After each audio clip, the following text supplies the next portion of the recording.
Chers amis, bonjour. Ici, en Haute-Normandie, il ne fait pas très beau aujourd'hui et c'est un petit peu limite pour faire ma vidéo dehors. Mais je suis courageuse, donc nous sommes le vendredi 11 avril. Et François Hollande, avec plusieurs ministres en France, sont en voyage officiel au Mexique. Alors je voudrais m'adresser plus particulièrement à monsieur Arturo Monciel. Arturo Monciel, qui était l'époux de madame Versini, qui est en France aujourd'hui, parce qu'elle est française, et qui a eu des enfants avec monsieur Arturo Monciel quand ils étaient mariés. Le problème étant le suivant, les enfants sont retenus au Mexique et monsieur Monciel refuse d'accorder la visite de ses enfants à leur mère. Alors, je ne vais pas me permettre, moi, de porter un jugement sur le couple en particulier, parce que je n'ai absolument pas à le faire, bien évidemment. Je vais essayer d'extrapoler un petit peu par rapport aux couples mixtes, en règle générale, qui sont de deux cultures, donc, par définition. Parce qu'il existe énormément d'a priori sur le sujet. En règle générale, quand quelqu'un choisit... Bon, là, évidemment, j'imagine que c'est un milieu extrêmement privilégié, financièrement et socialement. Mais il n'en reste pas moins que ça reste un mariage mixte avec tout ce que ça comporte. De la même façon, quoi. Alors, au sujet des lois internationales, au sujet de ce problème-là en particulier, de façon plus globale, il y a la Convention de la Haye, je sais, qui traite de ce sujet-là. Et il semblerait qu'il y ait pas mal de choses à bouger, de toute façon, de ce côté-là. J'ai déjà travaillé sur mon forum sur le sujet, hein. Donc je mettrai les liens sous la vidéo. Parce qu'il y a énormément de femmes ou d'hommes français qui ont eu des enfants avec un parent de culture autre, d'un autre pays, et qui rencontrent ce type de problème-là. Donc on va s'en occuper, il n'y a pas de raison. Moi, ce que je voudrais surtout mettre en avant, c'est que je n'ai absolument aucun doute sur le fait que la justice au Mexique soit en train de bouger depuis plusieurs années et de bouger de façon favorable. Alors, je suis parfaitement consciente que le chemin est probablement assez long à parcourir, parce que c'est compliqué, parce que la corruption est partout. Je ne fais allusion à absolument personne en particulier.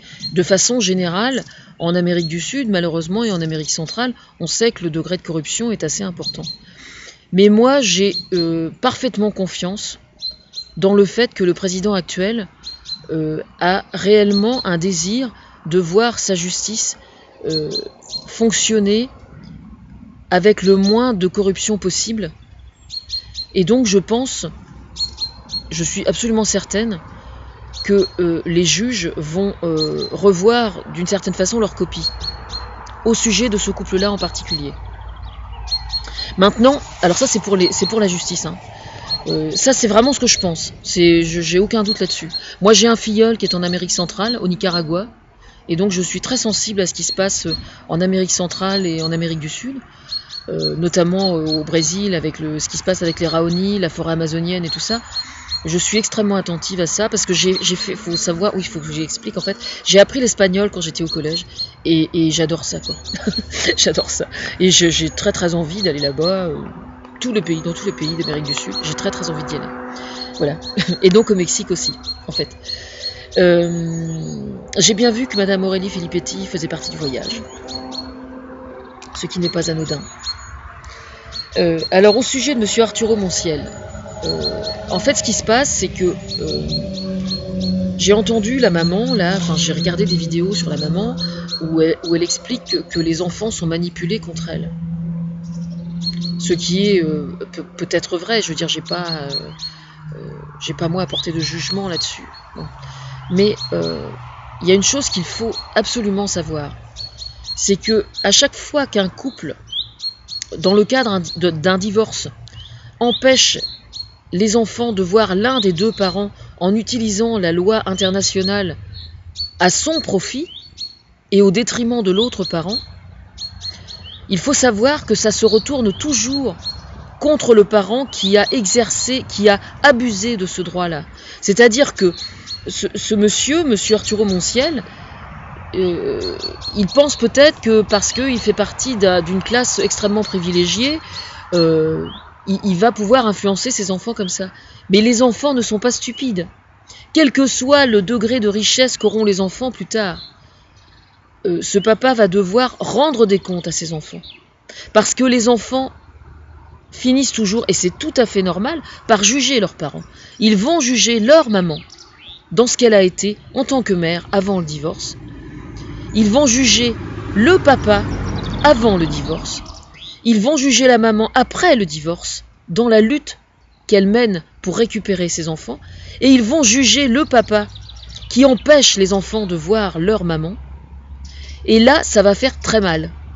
Donc moi, je pense que Monsieur Monciel, je ne porte absolument aucun jugement sur lui en tant que père. Je n'ai pas à le faire.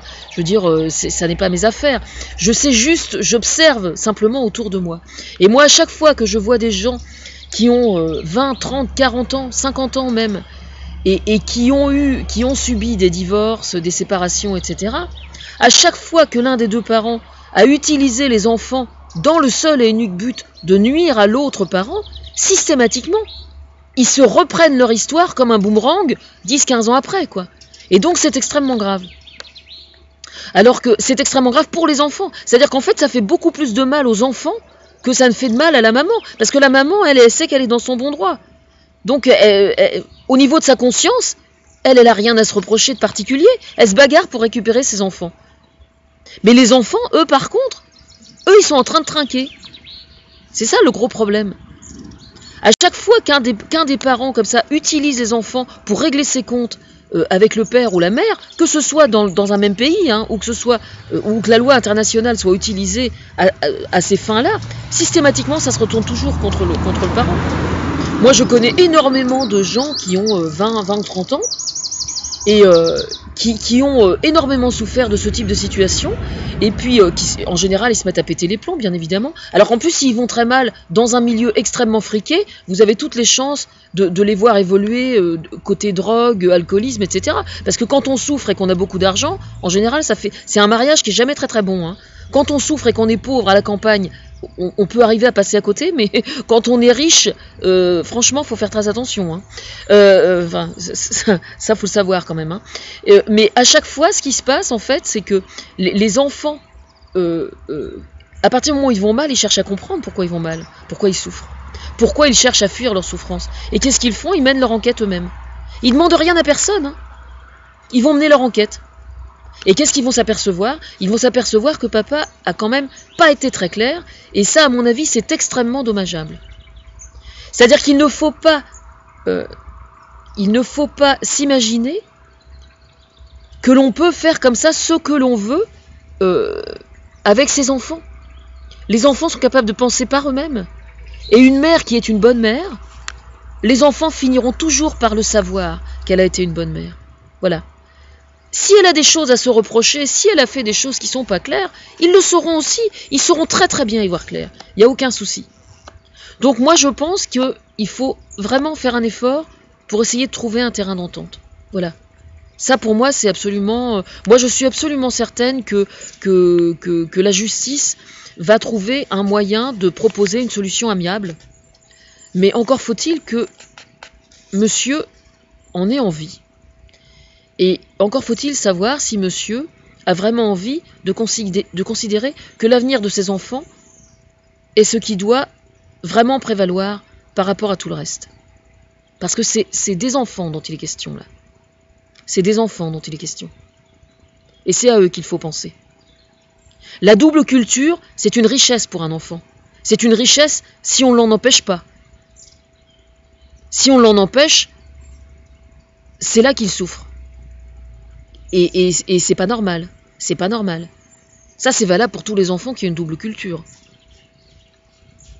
Voilà. Alors, je sais pas si Monsieur Hollande, si tout le monde est de retour, ou si vous êtes encore là-bas, mais je salue tout le monde. Y compris le président de la République mexicain, bien sûr.